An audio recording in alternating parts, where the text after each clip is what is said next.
Hello everybody and welcome back to my channel. Today I'm going to be sharing with you guys a life update, kind of where I've been, and also talk about a surgery that I had. I had my tubes removed, so I wanted to share with you guys kind of the process, procedure, recovery, and all that. I apologize for my appearance. I've had my makeup on for more than 12 hours with no touch up. But I did kind of a chit chat, get ready with me, and I totally forgot to film it in an intro. So I am filming this late at night right before I take my makeup off. So let's go ahead and get right into the video. I will also leave the names of the products up on the screen as I use them, but I don't want to make this too long, so I don't want to explain each product that I'm using. Before I get too far into the video, the very first part of this video is going to be kind of like my life update, what happened to me, where I went, why I kind of went MIA for a while, and then the other part is just going to be strictly about the surgery. So I will leave a timestamp on when I start talking about the surgery if that is just what you're interested in. But as far as a life update goes, I have been super MIA on like just YouTube and pretty much all social media. I would post sporadically here and there, but usually I'm a little bit more active. And first thing is the surgery took me out. I had the surgery on a Tuesday, and I was pretty much out and not really feeling my full self until Sunday/Monday again. A while to really start feeling myself and not be in any sort of pain. And I didn't think to pre-record any sort of videos beforehand because I didn't think I was going to be down for that long. But besides that, I also had a really big problem with our home internet, our Wi-Fi. It's been down for a while. It just barely works. And then we got our bill for our cell phone in the mail, but it wasn't due for like another 2 or 3 weeks. So when I got a text message reminder saying that it was due, I was like, okay, well we get paid here in like 2 days. I'll just do it then.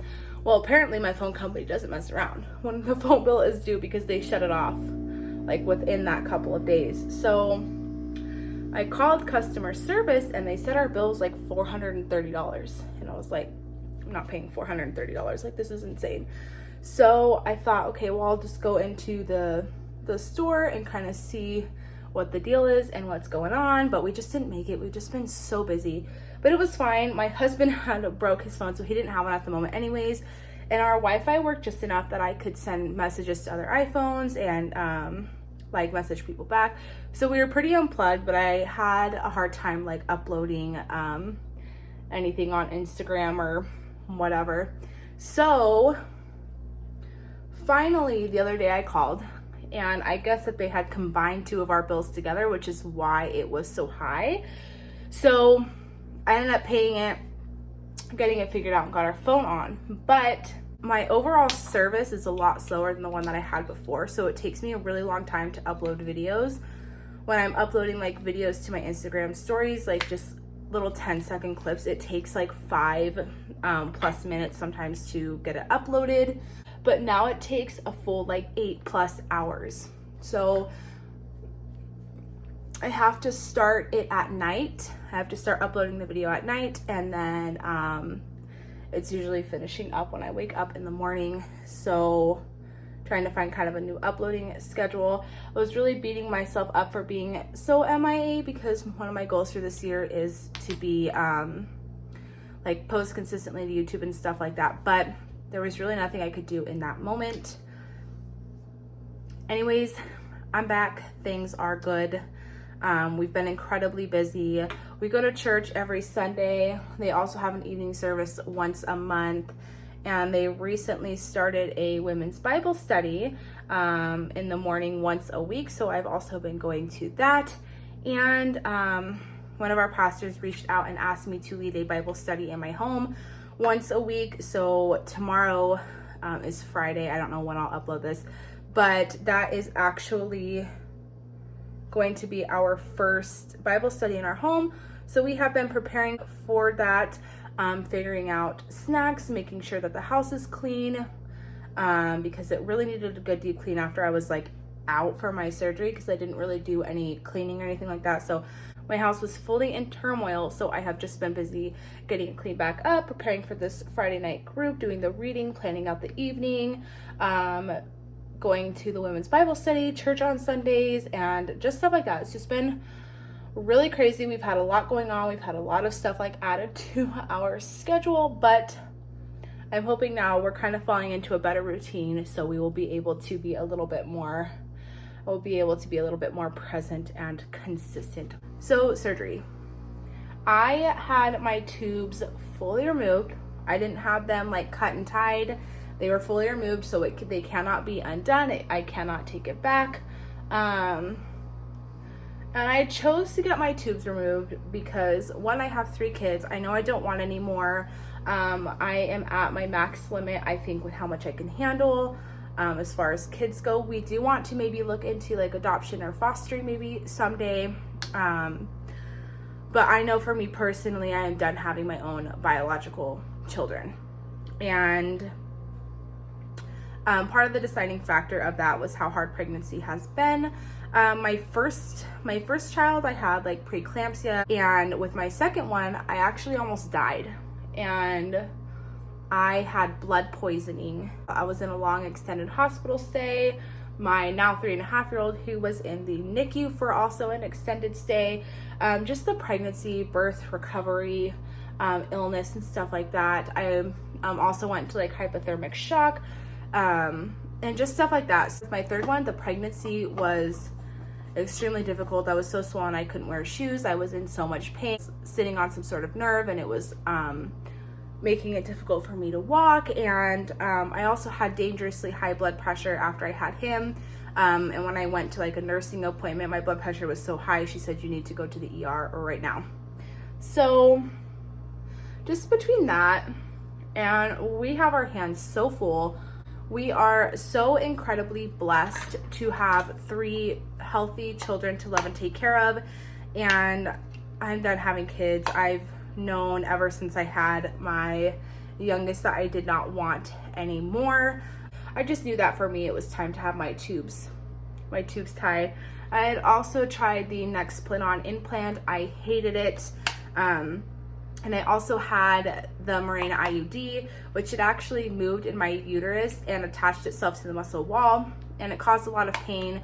I had to have emergency surgery to get it out. I am still in a lot of pain from that IUD, scar tissue and stuff like that.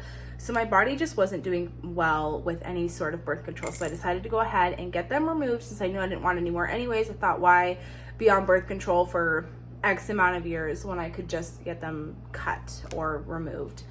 Sorry guys, I had to like do my brows off camera because I needed the mirror really close, and my brows are insane. I desperately need to tend to them, which I'm gonna take care of tonight, but for today we're gonna roll with it. So my husband was really supportive and on board with it. He said that he definitely wouldn't mind having more kids, but you know, we do have our hands full with 3, and that he was totally fine if I wanted to get them removed. So I went to my first appointment, and they basically explained to me what they were going to be doing, and referred me to another doctor to go over my medical history. So when I had my second appointment to go over my medical history, they just asked me really basic questions. Are my parents both still alive? Do they have any like health issues? Do I have any health issues? Just stuff like that. And then I actually had to sign a consent form, which basically just says that this is absolutely permanent. It cannot be undone. There are other forms of birth control. No one's making me do this, stuff like that. And then I left. They called me again to set up like a pre-op, which I ended up going to, I think, 3 appointments total. And honestly, they probably could have done it in 2. My first appointment was basically, I just went in there and they said, oh, so you want to get your tubes removed? And I said yes. And then they just sent me basically to another appointment. So yeah, I had my second appointment for the medical history, and then my third one was the pre-op. They gave me this special body wash that I would have to wash with. Gave me a rundown of what the surgery day was going to be. It said I had to go get some blood work done, and just stuff like that. So I went and got my blood work done. I had to start fasting. My surgery wasn't scheduled until 12:50, so I had to start fasting at midnight the night prior. I could have water in the morning, but not for a little bit before I got to the hospital. I think it was like 20-30 minutes or something like that. They weren't super picky. I got to the hospital. We have to do like a special bath. You wipe down with these towelettes. You have to put this stuff inside of your nose, brush your teeth with a special rinse. They have to do like a pregnancy test. Oh, and also I had to take 2 special baths prior to being to the hospital. I had to take a bath with, it is this stuff called Hibiclens, which is like a pre-surgical wash type thing. I had to take one the night before my surgery, and then I had to take another one the morning of, and then I had to take the special bath when I got there. They put me under an anesthesia, and I was in the pre-op, was there for quite some time. They rolled me back, they put me under, they cut my tubes out. So this is what my incisions looked like the day I got home from the hospital. They cut me open right there in my belly button, and then also 2 on the lower sides of my stomach on either side. The surgery, obviously, I don't exactly know, but takes about an hour, 45 minutes to an hour. And one of the things that they said was really common was that I was going to wake up with nausea, being lightheaded, dizzy. I didn't wake up with any of that. I woke up and I felt fine. I wasn't nauseous, I wasn't dizzy. My throat hurt because they do stick a tube down your throat. But overall I felt okay. So I got to go home within like an hour or 2 of waking up. And that night it was good. I was a little bit out of it, obviously. So I went upstairs and rested. My stomach was a little bit sore, but honestly, it wasn't bad at all. It was nothing like I thought it was gonna be. I thought I was gonna be in like some extreme pain, and I wasn't. Now, the thing that they did not warn me about was shoulder and rib pain. And it comes from when they stick the tube down your throat and they actually like pump your tummy full of air just so that there's more room, they can see your organs and stuff better, whatever their reasoning for that is. And so they didn't tell me, they said, you know, kind of squishes like your organs and stuff together. So they said, oh, there could be a little bit discomfort, but the pain, guys, was unreal. So the next day when I woke up on a Wednesday, my husband took Tuesday and Wednesday off as well, and then I had help Thursday through Sunday from a family friend and my husband as well. So Wednesday was kind of the next day. My stomach was a little bit sore, still nothing too crazy. The incisions themselves did not hurt, but like the inside of my stomach hurt. It was almost like I could feel where they went up, like the area where they went up and cut my tubes out.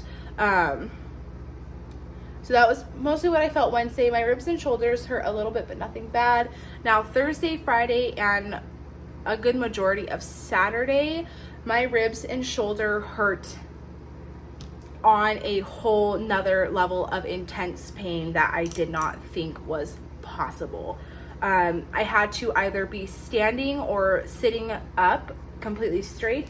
If I leaned back at all, if I bent over, I couldn't pick up my son. If I leaned off to the side, leaned back, forward, anything like that, it was excruciating pain in my shoulder and rib area. And that night, like when I laid down, it was the same thing. I was in just such incredibly intense pain. I couldn't lay down for a while, and I had to kind of like lay funny on my side, like with extra pillows and stuff like that, just to be able to sleep. I couldn't turn or do anything like that, and it was the same thing for the next couple of days. I had my surgery on Tuesday. Friday night when I laid down, the pain was so bad, I was in tears, and I have a very high pain tolerance. It takes a lot to make me cry, but the pain was so horribly bad, and crying hurt worse. It physically hurt to breathe. It was insane, and that was something that I was not forewarned about at all. They said there might be some discomfort, but it was more than a little bit of discomfort. It was excruciating pain on a scale of 1 to 10, like a 9, like a 9/10. Sometimes it was insane. So I started really to feel much better. Saturday, the pain, like Saturday during the day, the pain was not as intense. It definitely was still there, but I could kind of move around and like lean over a little bit, and it wasn't as intense as it had been. And then Saturday night when I went to bed, when I laid down, the pain, it was still there, but it was manageable and I was able to lay down and go to sleep. And then by Sunday, the pain was pretty much gone. Now, once the pain started to go away, my actual incisions themselves started to ache. They stitched the inside, like they sutured the inside, and then they put glue over the top. Yeah, they ached a little bit. They were a little bit sore. It is 9 days since my surgery and I'm feeling pretty good. The only time that my incisions ever hurt is if I accidentally bump them or hit them or anything like that, but they're healing nicely and I'm feeling completely back to myself. No more pain, no more cramping, no more none of that jazz. So that is wonderful. After having my surgery done, I don't regret it. I don't wish I hadn't have done it. I definitely think that the pain and stuff was worth the long-term solution. So I also wanted to address the fact that I am religious, and a lot of people a lot of people who are religious don't believe, one, in birth control, but especially altering your body to make it so you can't have any more children when that's maybe not God's will. And I understand that and where people are coming from, you know, but for me, I think it was the best thing. I don't think God is angry at me or anything like that. Like I said, I have 3 beautiful children to love. It wasn't just strictly because I didn't want to be pregnant anymore. It was also for just health reasons. But no, I don't think I made the wrong decision. I don't think God is up there quaking at me and angry with me or anything like that. Trying out this NYX Glitter Goals eyeshadow, and it looks really strange on camera. It looks nice in person. But I've never used the glitter eyeshadow before, so I might just need more time. Oh, also, some states you need your husband's consent to get your tubes tied. Where we live, that was not the case. I didn't need his consent to get my tubes tied. But yeah, I guess some places that's a thing. Cutting them is a thing, but the doctor that I went to, they don't cut them. I guess having them removed reduces your risk of getting ovarian cancer by like 40%. Or something like that. If you have younger kids, like my youngest is 1.5, you definitely are probably going to need some help over the next couple of days, especially if you have pain, anything like I did, because anytime I remotely bent over, it killed me. I'm just really thankful that everything went well. I'm so glad that I had it done. I don't have to worry anymore. I'm just ready to watch my kids grow up and soak in the moments, these baby toddler young years while I have them. I am definitely done having kids. I think that's all I'm going to do. Okay guys, so that is it for this video. I hope you guys enjoyed, especially if you made it to this point. Your love and support means the world to me, and I hope to see you guys in my future videos. Bye guys.